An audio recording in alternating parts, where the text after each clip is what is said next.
सर्व बातमीचे अपडेट पाहण्यासाठी आपल्या बोल महाराष्ट्र न्यूजला लाईक करा, शेअर करा, सबस्क्राईब करा, बेल घंटी वाजवा. सत्य वदावे वाचे बोल महाराष्ट्राचे. साहित्यरत्न अण्णाभाऊ साठे यांचे जन्मशताब्दी वर्ष आहे आणि या जन्मशताब्दी वर्षामध्ये संपूर्ण महाराष्ट्रभर एक वेगळ्या आणि आगळ्या पद्धतीने जन्मशताब्दी वर्ष साजरं करायचं असं एकंदर ठरलेलं होतं. काही मंडळी रशियाला सुद्धा जाऊन जयंतीला सुरुवात करून आलेली आहेत. त्याचप्रमाणे आणखी दुसरा ग्रुप 300 लोकांचा रशियाला जाऊन अण्णाभाऊ साठेंची जन्मशताब्दी वर्ष साजरं करणार आहे. त्याचप्रमाणे महाराष्ट्र शासनाने सुद्धा जवळजवळ 100 कोटी रुपये सँक्शन केलेले आहेत. त्याचं नियोजन झालेलं आहे आणि समाजाच्या विविध संघटना या सर्वांच्या वतीने अण्णाभाऊ साठेंची जन्मशताब्दी फार मोठ्या प्रमाणामध्ये अण्णाभाऊ साठेंच्या अनुयायांकडून साजरी केली जाणार होती, केली जात आहे. परंतु जागतिक महामारी कोविड सारख्या आजाराने आलेली आहे. त्याला कुठेतरी त्या जन्मशताब्दी वर्षाला कुठेतरी अडचण आलेली आहे. अशा वेळेला अण्णाभाऊ साठेंचं स्मरण करणं आणि त्यांच्या जन्मशताब्दी निमित्ताने त्यांना आदरांजली वाहणं हे फार महत्त्वाचं आहे. म्हणून या ठिकाणी मी दलित संघ अण्णाभाऊ साठे स्मारक संस्थेच्या वतीने मी त्यांचं या ठिकाणी चरित्राचं थोडक्यात वाचन करत आहे. त्यांच्या जीवनामध्ये आलेल्या एक तर प्रसंग असे आहेत की अतिउच्च शिखरावरती चढलेले आहेत आणि दुसरे असे आहेत की खालच्या स्तर म्हणजे खालची दरीमध्ये कोसळलेले आहेत. असं हे एकंदर त्यांचं जीवनाचं स्थिती आहे. तर वाचूया आपण स्मरण अण्णाभाऊंचे. साहित्यरत्न अण्णाभाऊ साठे यांची जयंती व पुण्यस्मरण दिन संपूर्ण महाराष्ट्रामध्ये मोठ्या प्रमाणात साजरा केला जाणार आहे. अण्णाभाऊंचा जन्म 1 ऑगस्ट 1920 रोजी सातारा जिल्ह्यातील वाटेगाव येथे झाला व आपल्यातून ते 18 जुलै 1969 रोजी मुंबई येथील चिरागनगर येथून सोडून गेले. त्यांना अवघे 49 वर्षाचे आयुष्य लाभले. त्यांच्या जीवनामध्ये अनेक चढउतार, संघर्ष, विविध घटना आणि विरोधाभास दिसून येतो. अण्णा वयाच्या 12व्या वर्षी सन 1932 साली आपल्या सर्व कुटुंबासमवेत अनवाणी पायांनी उपाशीपोटी वाटेगावपासून एका गावातून दुसऱ्या गावात मजल दरमजल मोलमजुरी करीत, सर्व अडचणीवर मात करीत तब्बल 300 मैलाचं अंतर अण्णांनी पार करीत महाराष्ट्रातील आर्थिक राजधानी मायानगरी मुंबई येथे दाखल झाले. बरोबर 30 वर्षानंतर म्हणजे सन 1962 साली तेच अण्णाभाऊ जगातील सर्वात संपन्न व प्रगतिशील असणाऱ्या 7 समुद्रापलीकडे रशियाला विमानाने गेले. एसटीचे भाडेसुद्धा खिशात नसताना उपाशी अनवाणी पायांनी चालणारे अण्णाभाऊ 30 वर्षानंतर विशेष विमानाने रशियाला गेले. अण्णांच्या जीवनातील हा विरोधाभास आपल्या मनावर ठसा उमटवून जातो. अण्णाभाऊ अवघे 1.5 दिवस शाळेत गेले. त्यानंतर त्यांनी शाळेचे तोंडही पाहिले नाही. म्हणजे अण्णाभाऊ निरक्षर होते. बालपणी माळावर खेळणे, हुंदडणे, जंगलामध्ये भटकंती, गावोगावी होणारे तमाशे, नाटके, चावडीवर होणाऱ्या गप्पा गोष्टी, वादविवाद, मुंबईमध्ये डोक्यावर कपड्याची गाठोडे घेऊन दुकानावरच्या पाट्यांवर असणारी विविध चित्रे व अक्षरे वाचता वाचता श्रावण महिन्यात रामायण, महाभारत, हरिविजय इत्यादी ग्रंथांचे पारायण व मूकचित्रपटाखालील अक्षरे वाचून त्यांनी अक्षर साहित्यावर प्रभुत्व मिळाले.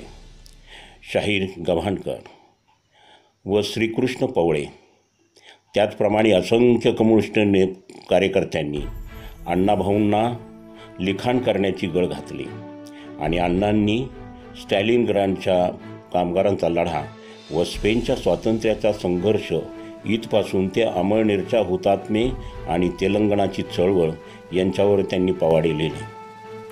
पुढे अण्णांनी अनेक साहित्य प्रकार हाताळले. कार्ल मार्क्सच्या दास कॅपिटल या ग्रंथाच्या व रशियाचा त्यांच्यावर फार मोठा प्रभाव होता.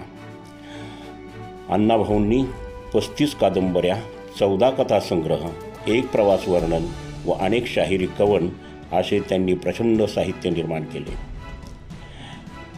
20 विद्यार्थ्यांनी अण्णाभाऊंच्या साहित्यावर PhD केलेली आहे. पुणे विद्यापीठ व शिवाजी विद्यापीठाच्या अभ्यासक्रमाला अण्णाभाऊंची पुस्तके लागलेली आहेत. अण्णाभाऊंच्या 32 ग्रंथाचे आंतरराष्ट्रीय भाषेमध्ये भाषांतरित झाले आहे. एका बाजूला अण्णा फक्त 1.5 दिवस शाळेत गेले तर दुसऱ्या बाजूला प्रचंड साहित्य संपदेची निर्मिती असा अण्णांच्या जीवनामध्ये आपल्याला विरोधाभास दिसून येतो. श्रमाला प्रतिष्ठा मिळाली पाहिजे त्यासाठी त्यांनी आयुष्यभर मोठा संघर्ष केला. आयुष्याची सुरुवात करताना कसल्याही प्रकारचे काम करण्यास अण्णाभाऊ साठ्यांना कमीपणा वाटला नाही. डोक्यावर कपड्याचे गाठोडे घेऊन बोहरणीचा व्यवसाय, कोळशाच्या खाणीमधून मंजुरी, बिगारी, गिरणी कामगार, डोरकीपर, घरगडी अशी अनेक लहान मोठे कामे करणारे अण्णाभाऊंनी पुढे उंच उडी घेतली आणि अति उंच शिखरावर विराजमान झाले. शाहीर, कथाकार, कादंबरीकार, चित्रपट लेखक, नेते, अभिनेते, गायक नायक आणि आता तर अण्णाभाऊ बहुजन समाज व दलितांच्या गळ्यातील ताईत बनलेले आहेत आणि महापुरुषाच्या यादीमध्ये महापुरुषाच्या ओळीला जाऊन बसलेत. असे अनेक प्रसंग अण्णाभाऊंच्या जीवनामध्ये आपल्याला विरोधाभासामध्ये दिसून येतात. अण्णाभाऊ महान साहित्यिक असले तरी त्यांचा खरा पिंड शाहिरी गाण्याचा होता. त्यांना संयुक्त महाराष्ट्राच्या चळवळीमध्ये चांद्यापासून बांद्यापर्यंत सर्व महाराष्ट्राच्या कडेकपारीमध्ये फिरून मुंबई ही महाराष्ट्राची झालीच पाहिजे अशी मोठी जनजागृती त्यांनी शाहिराच्या माध्यमातून केली.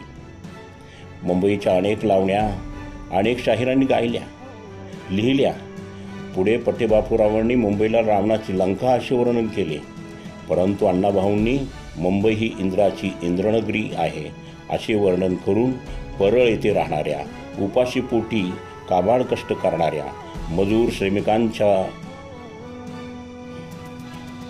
श्रमिकांची सुद्धा मुंबई आहे असे दाखवून दिले. मुंबईचे वास्तववादी विषमतादर्शक वर्णन अण्णाभाऊंनी केलेले आहे.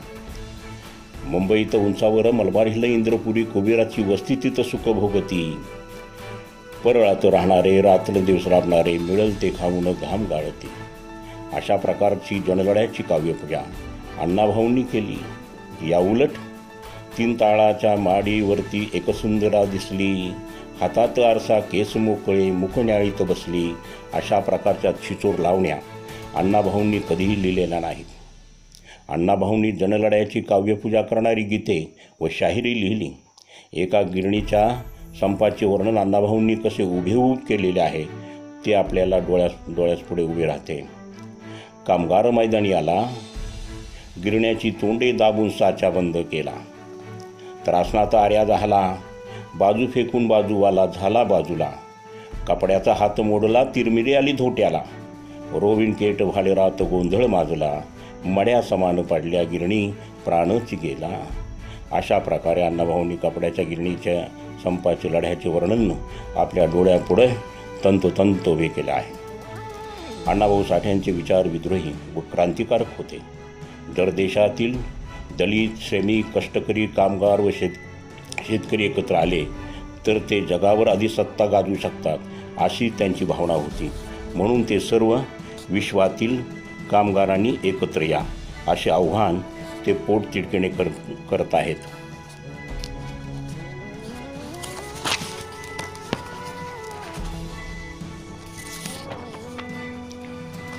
बा कामगारा तुझट आहे अपार शक्ती, बा कामगारा तुझट आहे अपार शक्ती, हे विश्वनांदे तव तळा हातावरती, ते हात सर्व सुख निर्मिती, बेकारी येती तुझवरती. या गीतामध्ये अण्णाभाऊ म्हणतायत, बा कामगारा तुझ्या हाताचा स्पर्श झाल्याशिवाय जगामध्ये अशी एकही वस्तू निर्माण होऊ शकत नाही. असे असताना सुद्धा तुझ्यावर बेकारीची कुऱ्हाड कोसळते व तू एक वेळेच्या अन्नाला मोहताज होतोस. म्हणून कामगारा तू क्रांतीच्या पर्वणामध्ये सामील हो, अशा प्रकारचे आवाहन करतायत. तू मराठमोळा शेतकरी घोंगडी स्त्री, तू मराठमोळा शेतकरी घोंगडी स्त्री, जुनी ती काठी जुनी लंगोटी, चल बदली दुनिया सारी, चल बदली दुनिया सारी. अण्णाभाऊ साठे शेतकऱ्यांना म्हणताय, तू जगाचा पोशिंदा आहेस, तू बळीराजा आहेस, तू विश्वाचा निर्माता आहेस, परंतु तुझ्यावर आत्महत्येची वेळ येत आहे. तुझ्याकडे गमवण्यासारखे काही नाही. जाऊन जाऊन काय जाणार आहे? ती जीर्ण झालेली घोंगडी, कमरेची फाटलेली लंगोटी, वाकडी झालेली काठी हे जाणार आहे. परंतु तुला मिळवायचं मात्र सर्व काय आहे. सर्व सुख समृद्धी मिळवायची आहे. म्हणून शेतकऱ्यांनी, कामगारांनी एकत्र येऊन या देशावर राज्य करायचे आहे, अशी अण्णाभाऊ शेतकऱ्यांना आणि कामगारांना हक्क देत आहेत. कष्टकरी, दलित, श्रमिक माणसाच्या उत्थानाचा विचार करणाऱ्या कम्युनिस्ट विचारसरणीचा स्वीकार अण्णाभाऊ साठे यांनी केला होता. म्हणून अण्णाभाऊ दैववाद, कर्मकांड, अंधश्रद्धा, विज्ञानवाद, रूढी परंपरा यावर घणाघाती घाव घालत होते आणि इहवाद, विज्ञानवाद, बुद्धिप्रामाण्य या तत्त्वमूल्याचा अंगीकार करीत होते. म्हणून अण्णाभाऊंचे कार्यक्रम मनोरंजनापेक्षा प्रबोधनावर भर देणारे असायचे. त्यांनी आपल्या कार्यक्रमात बाया नाचवल्या नाहीत आणि कार्यक्रमाची सुरुवात गणपतीच्या पूजनाने केलेली नाही किंवा गणसुद्धा गायलेला नाही. अण्णाभाऊंनी गणाच्या ऐवजी श्रमिकाच्या, कष्टकऱ्याच्या, दलिताच्या दोन हाताला वंदन केलेले आहे. या भारत देशाच्या राष्ट्रपुरुषांना वंदन केलेलं आहे. प्रारंभी अजला कर त्याचा मी पूजला, प्रारंभी अजला कर त्याचा मी पूजला, जो व्यापुणी संसाराला हलवी या भूगोलाला. रुद्ररूपी ज्याची शक्ती, रुद्ररूपी ज्याची शक्ती, मानवाची करी जो भक्ती, जो उठून या रंकाला, जो शासित उन्वत्ताला, तोडून जुळमी सुंकला, तो मी आज पूजला. अण्णाभाऊ दैववादावर घणाघाती घाव घालताना म्हणतायत, मी या हाताला वंदन करतोय, या कष्टकऱ्याच्या हाताला वंदन करतोय, ज्या हातामध्ये पृथ्वीला हलवण्याचे, गदागदा हलवण्याचे सामर्थ्य आहे, ज्या हातामध्ये प्रचंड अशी शक्ती आहे, परंतु जो हात मानवाची सेवा करतोय त्या हाताला मी वंदन करतो. मी ह्या हाताला वंदन करतो जो हात दीन, दलित, गोर, गरीब, उपेक्षित लोकांना सन्मानाने प्रतिष्ठित ठिकाणी सिंहासनावर विराजमान करतोय आणि उन्मत्त झालेल्या व्यक्तीला शासन करतोय, त्या हाताला मी वंदन करतो. मी या हाताला वंदन करतोय जो हात अन्यायी, जुलमी, गुलामगिरीच्या लोखंडी साखळ्या तोडून टाकतो, त्या श्रमिकाच्या हाताला मी वंदन करतोय. संयुक्त महाराष्ट्राच्या चळवळीमध्ये अण्णाभाऊ साठे हे बिणीचे शिलेदार होते. शाहीर अमर शेख, शाहीर गव्हाणकर आणि शाहीर अण्णाभाऊ साठे या त्रिमूर्तींनी आपल्या मनोरंजनात्मक व प्रबोधनात्मक कार्यक्रमाद्वारे महाराष्ट्रातील कडेकपारीत राहणाऱ्या जनतेला जागृत केले. ज्या ठिकाणी कार्यक्रम असायचा त्या गावाला जत्रेचे स्वरूप यायचे. लोक आपल्या कुटुंबासमवेत बैलगाड्या घेऊन या गावात येत होते. आचार्य प्रख्यात्रे व श्रीपाद केशव डांगे ही मंडळी अण्णाभाऊंच्या कार्यक्रमावर फार खुश होती. माझी मैना गावावर राहिली, माझ्या जीवाची होती या काहिली. महाराष्ट्राची प्रतिकात्मक स्वरूप स्वरूप या गीताने आपल्यापुढे ठेवले आहे. या छक्कड गीताने उभ्या महाराष्ट्राला वेध लावले होते. भारताची आर्थिक राजधानी मुंबई ही महाराष्ट्राची आहे आणि ती महाराष्ट्रातच राहणार. मुंबईसह बेळगाव, कारवार, निपाणी, गोवा यांचा संयुक्त महाराष्ट्र झालाच पाहिजे. या मागणीसाठी अण्णाभाऊंनी जीवाचे रान केले. एकदा असाच नागपूर मुक्कामी अण्णाभाऊंचा कलापथकाचा कार्यक्रम होता.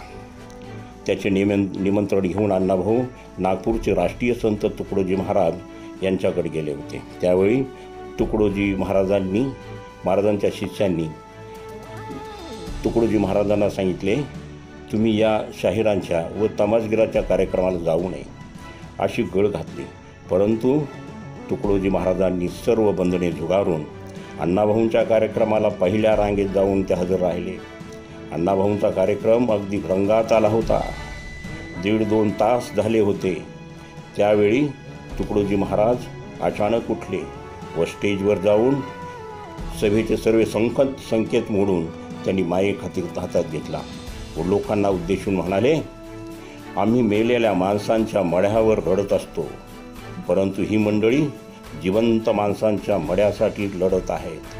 ते पुढे म्हणाले, माझ्या 100 कीर्तनापेक्षा अण्णाभाऊंचा एकच कार्यक्रम प्रबोधन घडविण्यासाठी पुरेसा आहे. अशा प्रकारे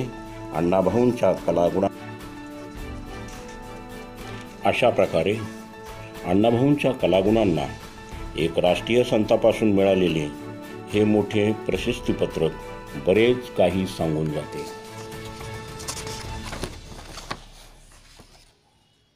अशा प्रतिभावंत लेखक, विचारवंत, प्रचारकी साहित्य लिहितो अशी त्यांच्यावर टीका केली गेली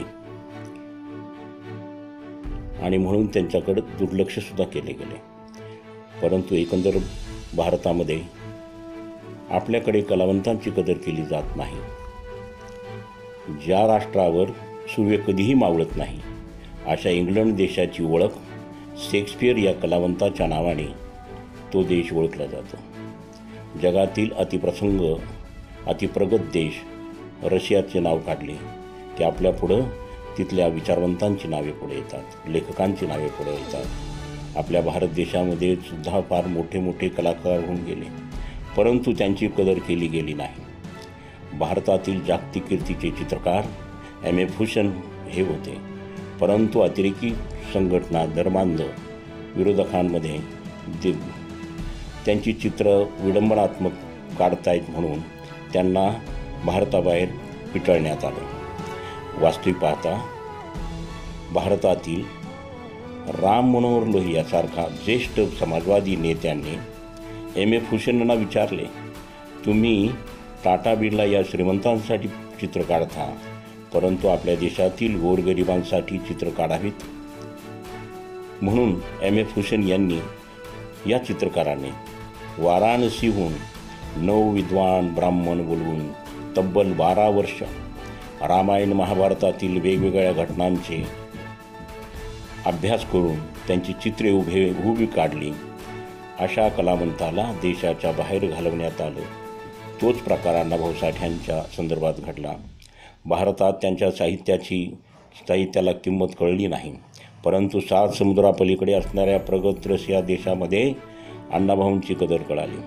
अण्णाभाऊंच्या चित्रा कादंबरी व सुलतान ही कथा, स्टॅलिनग्राडचा पवाडा हे रशियाला जाऊन पोचले. म्हणून त्या ठिकाणी आकाशवाणीवर अण्णाभाऊ साठ्यांचे मराठीत अस्खलित भाषण व ब्राझील येथे अर्धपुत्रात दिसून येतो. रशियामध्ये अण्णाभाऊंनी शिवछत्रपती शिवाजी महाराजांचा पवाडा प्रथमतः सादर केला. भारताचे पहिले पंतप्रधान पंडित जवाहरलाल नेहरू रशियाला गेले होते. त्यावेळी पत्रकार परिषदेत एका पत्रकारांनी त्यांना प्रश्न केला, तुम्हाला राज कपूर आणि अण्णाभाऊ साठे यांच्याविषयी काय माहिती आहे? Please tell me about Rajkumar and Annabhau Sathe. त्यावेळी नेहरूंनी तत्काळ उत्तर दिले, राज कपूर हा मोठा चित्रपट अभिनेता आहे, मात्र अण्णाभाऊंच्या संदर्भात त्यांना काही सांगता आले नाही. पत्रकाराचा वार्तालाप संपून पंडितजी निघाले तेव्हा पुन्हा त्या पत्रकारांनी तो प्रश्न लक्षात आणून दिला. अण्णाभाऊंच्या विषयी सांगा. परंतु अण्णाभाऊ पंडितजी चल्लाक होते, हुशार होते. त्यांनी या पत्रकाराला सांगितले, अण्णाभाऊ साठे चालता चालता सांगण्याचा विषय असतो का? मी तुम्हाला नंतर सांगेन. ऑफिसमध्ये चालले असताना आपल्या PA लोकांकडं कान्या नजरेने कटाक्ष लक्ष टाकून त्या मंडळींना त्यांनी सूचना केली, भारतातील अण्णाभाऊ साठे यांच्या संदर्भात मला माहिती काढून द्या असा आदेश दिला. त्यावेळी थंडरिंग कॉल दिल्ली मुंबईत करण्यात आले. कुजबूज झाली, चर्चा सुरू झाली. दिल्लीच्या एका स्टुडिओमध्ये गान सम्राज्ञी लता मंगेशकर यांनी ही कुजबूज ऐकली आणि अण्णाभाऊ साठ्यांना मी ओळखते, त्यांची 2 गाणी मी चित्रपटात गायलेली आहेत. यापेक्षा जास्त माहिती हवी असेल तर यशवंतराव चव्हाण साहेबांना विचारा असे त्यांनी सांगितले. दिल्लीच्या सचिवांनी यशवंतरावांशी संपर्क करण्याचा प्रयत्न केला तेव्हा ते चीन व भारत सीमेवर बर्फाळ प्रदेशामध्ये होते. भारतातील पंतप्रधानाच्या सचिवांना अण्णाभाऊंनी चौकशी करण्यासाठी फोन आल्यावर ते लगेच म्हणाले, अण्णाभाऊंना पकडू नका किंवा मारू नका.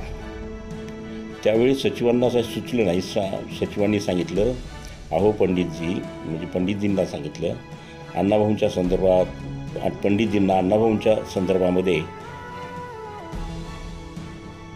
माहिती पाहिजे. अण्णाभाऊ हे कम्युनिस्ट पक्षाचे होते, क्रियाशील कार्यकर्ते होते, त्या रस्त्यावरचे चळवळ करणारे कार्यकर्ते होते. म्हणून चव्हाण साहेबांना वाटले की आंदोलन करता करता अण्णाभाऊंना पकडले आहे काय, म्हणून त्यांच्या तोंडून लगेच वाक्य निघाले होते, अण्णाभाऊंना अटक करू नका. सचिवांनी त्यांना सांगितलं, पंडितजींशी मी सरळ सचिवांना यशवंतरावांनी सांगितलं, मी पंतप्रधानाशी सरळ संपर्क साधतो आहे. आणि यशवंतराव चव्हाण तब्बल 20 मिनिटे पंडितजींना माहिती देत होते. रात्रीचे प्रेस कॉन्फरन्समध्ये पत्रकारांनी पुन्हा पंडितजींना छेडले, अण्णाभाऊ साठे कोण आहेत? त्यावेळी पंडितजी म्हणाले, अण्णाभाऊ साठे मोठे कलाकार आहेत, शाहीर आहेत, साहित्यिक आहेत, परंतु या अगोदर मला या संदर्भात माहिती नव्हती. मी जेव्हा भारतात जाईल तेव्हा त्यांच्या घरी जाऊन त्यांची प्रत्यक्ष भेट घेईल. भारतातला मराठा वर्तमानपत्रामध्ये भारताचे पंतप्रधान पंडित जवाहरलाल नेहरू अण्णाभाऊंच्या चिराग नगरीच्या झोपडपट्टीमध्ये प्रत्यक्ष भेट देणार आहेत ही बातमी आली. त्यावेळी मराठा वर्तमानपत्राचे संपादक आचार्य प्रत्यात्रे होते, उपसंपादक विनायकराव भावे होते. विनायक भावे व नारायण सुळे सकाळी 7 वाजण्याच्या सुमारास अण्णाभाऊंच्या घरी गेले. त्यांनी अण्णाभाऊंना मोठ्याने हाका मारल्या, ए अण्णा, तुझ्या घरी पंडित जवाहरलाल नेहरू तुला भेटायला येणार आहेत. त्यावेळी फाटकी घोंगडी तोंडावर सारत अण्णाभाऊ म्हणाले, कोणी का असेना, माझ्या झोपडीत जर यायचं असेल तर त्यांना वाकूनच यावं लागेल. ही बातमीसुद्धा मराठा वर्तमानपत्राने ठळक अक्षरात प्रसिद्ध केली आणि पेपरवाल्यांनी पंडितजींना विचारणा केली, तुम्ही अण्णाभाऊंना भेटायला जाणार आहात तर ते म्हणतात की माझ्या झोपडीत येणाऱ्या माणसाला वाकूनच यावं लागेल. पंडितजीसुद्धा फार चल्लाक राजकारणी होते, मुरलेले होते. ते पत्रकारांना म्हणाले, अण्णाभाऊ साठे सारख्या कलावंतापुढे मी एकदाच नव्हे तर 17 वेळा वाकून जायला तयार आहे. धर्मांधांनी तसेच छळले, धनवंतांनी अखंड पिळले. धर्मांधांनी तसेच छळले, धनवंतांनी अखंड पिळले. मगराने जणू माणिक गिळले, चोर झाले साव, जग बदल घालून घाव, सांगून गेले मज भीमराव. अण्णाभाऊ साठे म्हणतायत, धर्माच्या ठेकेदारांनी हजारो वर्षापासून श्रमिक, दलित, गोर, गरीब लोकांना छळलेले आहे आणि धनवंतांनी सुद्धा पिळलेले आहे. त्यामुळे बहुजन कष्टकऱ्याची प्रगती झालेली नाही. भारतरत्न डॉक्टर बाबासाहेबांसुद्धा हाच विचार सांगितलेला आहे. या देशातील श्रमिक, भांडवलदार व धर्ममार्तंडांनी विषमतावादी विचार पेरून बहुजन श्रमिकाचा विकास होऊ दिला नाही. फुल्यांनीही बहुजन अस्पृश्य शूद्र अतिशूद्रांना शेठजी व भटजी हेच खरे तुमचे एक नंबरचे शत्रू आहेत. तुमच्या विकासाच्या वाटेवरचे काटे आहेत. त्यामुळं तुमची प्रगती होत नाही. म्हणून अण्णा आपल्या गीतामध्ये आवर्जून सांगतायत, धर्मंतांनी तसेच छळले, धन्वंतांनी अखंड पिळले, मगराने जणू माणिक गिळले, चोर झाले झाव, जग बदल घालून घाव, सांगून गेले मदनराव. जय हिंद, जय भीम, जय लवजी. सर्व बातमीचे अपडेट पाहण्यासाठी आपल्या बोल महाराष्ट्र न्यूजला लाईक करा, शेअर करा, सबस्क्राईब करा, बेल घंटी वाजवा. सत्य वदावे वाचे बोल महाराष्ट्र.